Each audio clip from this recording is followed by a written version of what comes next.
Welcome everyone to this presentation. In this presentation, I would like to speak about the flaps designs that are used to treat the periodontal diseases.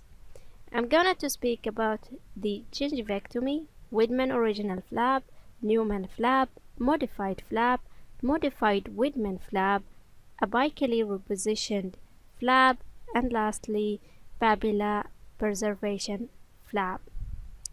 Starting with gingivectomy.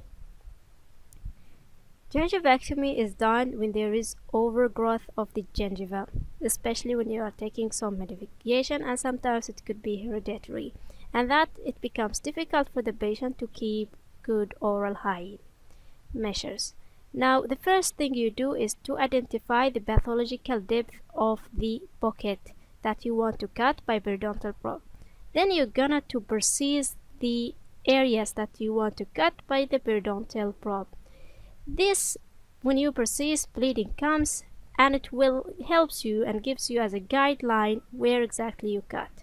Now you will introduce the scalpel, and you are gonna to cut angulated from the horizontal surface, and that is called reverse bevel incision. You are gonna to give a bevel incision, and here is the scalpel where you cut according the bleeding dots are. If you notice, the bleeding dots are coming as a scallop shape, and that it helps in maintaining the papilla and not overcut the papilla. Now then you are gonna to introduce Werhig knife, and that is the secondary incision where you try to retract the cutting tissue outside. Once you're done, you are gonna to introduce the curates or the scalers to remove the soft tissue that already has been cutting, and you wanted to clean if there is any calculus and so on. So the roots of the tooth structure will be exposed. After that, you are gonna to place a dressing around 10 to 14 days, and it shouldn't be bulky, and you should place it correctly that it retain by itself and not fall. Now moving to Widman original flap. In this flap, you give 2 vertical or releasing incisions, and then you are gonna to join these by gingival incision, the same as gingivectomy, reverse bevel incision. Then you're gonna to elevate the flap by periostral elevator, and you are gonna to expose the bone and the roots, and the bone should be exposed around 2 to 3 millimeters. You are gonna to introduce the scalers to remove any infected tissues and so on, calculus and so on.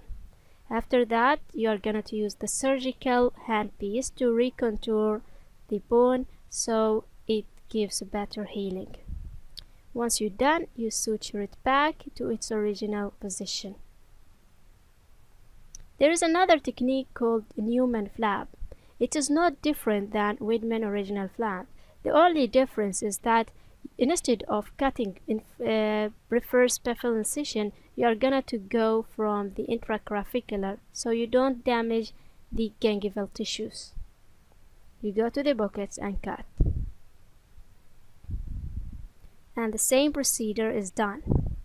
Moving to the modified flap, there is no vertical or releasing incisions are done. You only do intraclavicular incision, the same as Newman flap, and then you are gonna to expose the roots by retraction by the periostral elevator. The roots are exposed, the bone and the infected tissues. You are gonna to use the scaler to clear the infected tissues, and once you finish, you suture it back interproximally. Moving to abically repositioned flap. This video is I bring it from a YouTube, and so on the other videos. The abically repositioned flap, the vertical incision is done first, and then this is the reverse bevel incision is done. This is the primary incision, and there is other incisions, vertical incisions. Now he is trying to separate the cutting tissues, the gingival tissues, from the attached gingiva to help him to elevate the flap. And here he is using the periosteial flap.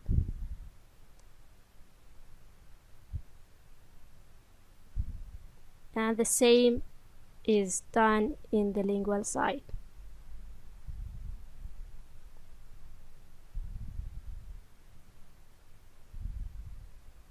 Then the second incision is the intraclavicular incision. So he makes sure that it is freely mobile in order to be removed. And the last incision is the horizontal incision. Now he is introducing the scalers to remove the infected tissue or the gingival margin.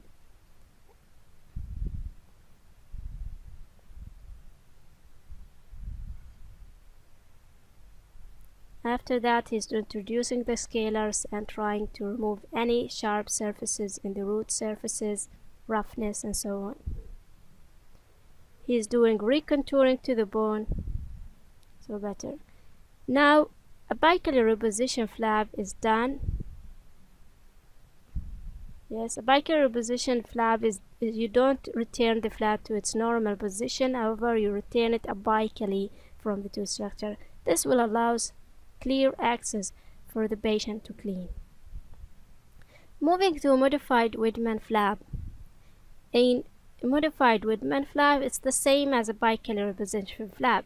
The two differences is you don't do any vertical incision, and another difference is when you return the flap, again you return it to its normal position, and this is the difference between modified Widman flap from a bicular reposition flap.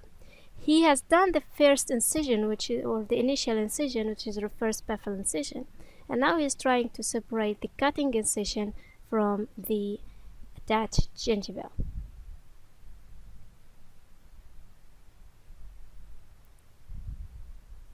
After that, he is doing intraclavicular incision, the same as the previous video.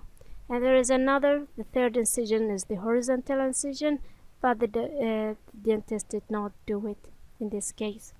He is introducing the scalers to remove the infected tissues, as well the soft tissue that he is already being cut in.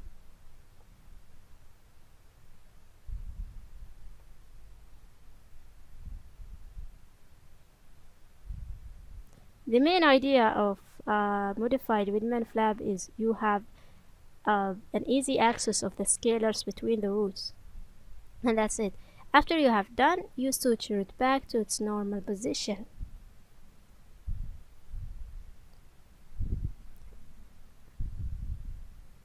And this is a picture after the healing.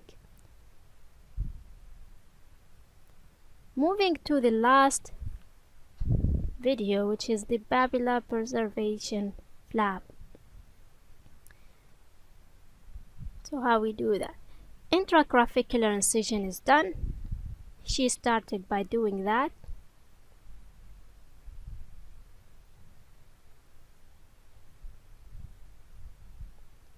The idea of doing that, now notice that she is going to horizontally through the papilla, and she will not do the intraclavicular incision in that region between the incisors. And later on you will understand why this technique is done. And then she continues doing intraclavicular incision, and then releasing incision has been done to elevate the flap. Now she will try to separate the flap from the bone surface. Yes, she's trying to separate it. There it is.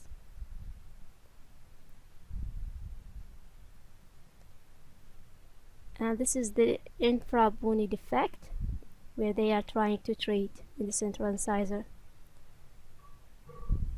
Now the idea of the papillary preservation is to transfer the papilla between the central incisors from the buccal side to the palatal side. Now she is cutting around 5 millimeter in, so she make it fully mobile, and then she will try by periodontal elevator to push it into the palatal side.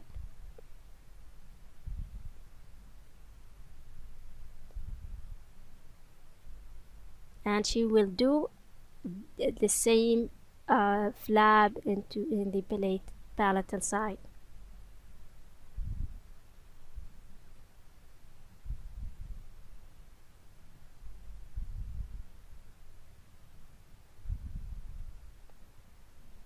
Now she is doing the recontouring of the bone, cleaning of any inflamed tissues. And here it is after 10 days. And it's sutured back. Thank you very much. And this was my video. I hope it was beneficial.